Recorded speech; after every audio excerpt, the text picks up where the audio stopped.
Before I ever ran a casino or got myself blown up, Ace Rothstein was a hell of a handicapper. I can tell you that. I was so good that whenever I bet, I could change the odds for every bookmaker in the country. I'm serious. I had it down so cold that I was given paradise on earth. I was given one of the biggest casinos in Las Vegas to run, the Tangiers, by the only kind of guys that can actually get you that kind of money, $62,700,000. I don't know all the details. Matter of fact, nobody knew all the details.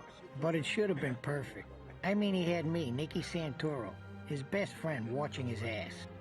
And he had Ginger, the woman he loved, on his arm. But in the end, we fucked it all up. It should have been so sweet, too. But it turned out to be the last time that street guys like us were ever given anything that fucking valuable again. At that time, Vegas was a place where millions of suckers flew in every year on their own nickel and left behind about $1 billion.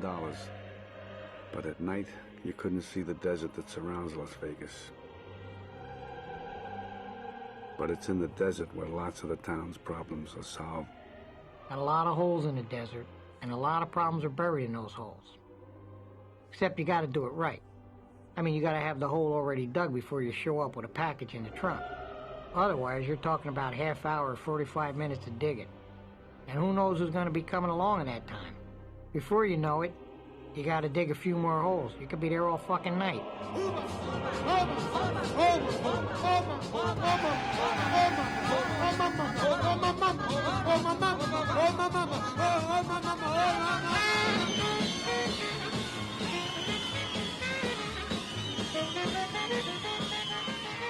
Who could resist? Anywhere else in the country, I was a bookie, a gambler, always looking over my shoulder, hassled by cops day and night. But here, I'm Mr. Rothstein. I'm not only legitimate, but running a casino. And that's like selling people dreams for cash.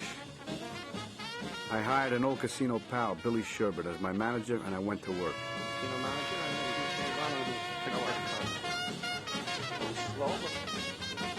For guys like me, Las Vegas washes away your sins. It's like a morality car wash. It does for us what Lourdes does for humpbacks and cripples.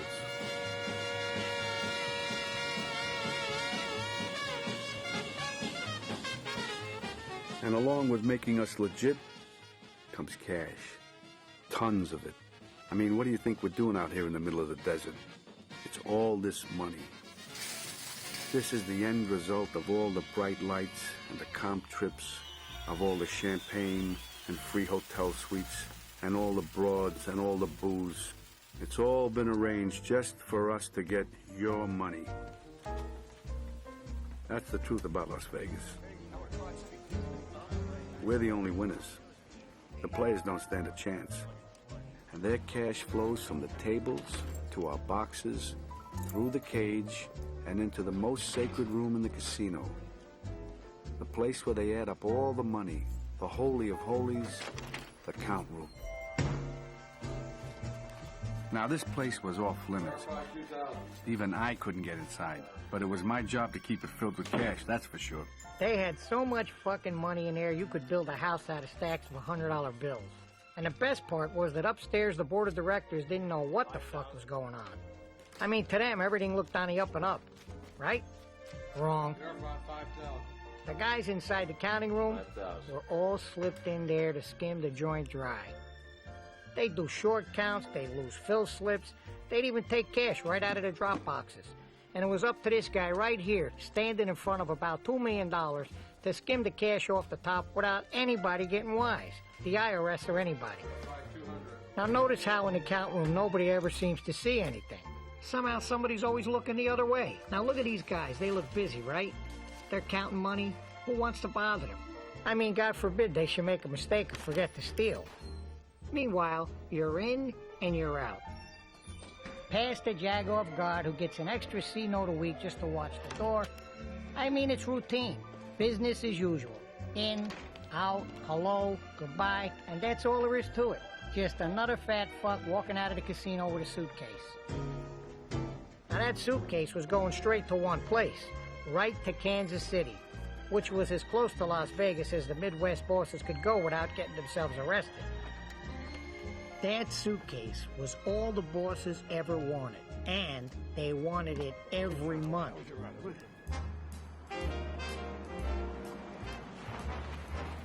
Now this old Mormon fuck here, he had to fly in with suitcases once a month. Nice and easy. Something smells good. Yeah, they made it something. The bosses would come from all over the place. Detroit, Cleveland, Milwaukee, all over the Midwest. And they would meet in the back of this produce market in Kansas City. I mean, nobody even knew. One of the guys made his mother do all the cooking. See that guy Jerry Story out? Now these old greaseballs might not look it, but believe me, these are the guys who secretly control Las Vegas. Mama got okay again. Because they control the Teamsters Union. And that's where you had to go if you wanted to borrow money to buy a casino. And nobody got a Teamsters loan unless the guys in this room knew they were going to get their little suitcases. Guys like this antique over here out of Detroit. Or especially guys like Remo Gaggi, the outfit's top boss. Got a round figure on it? Definitely the most important guy in this room. About 20 pounds. So? That's around 700,000. Good. I know it's a little early for Las Vegas,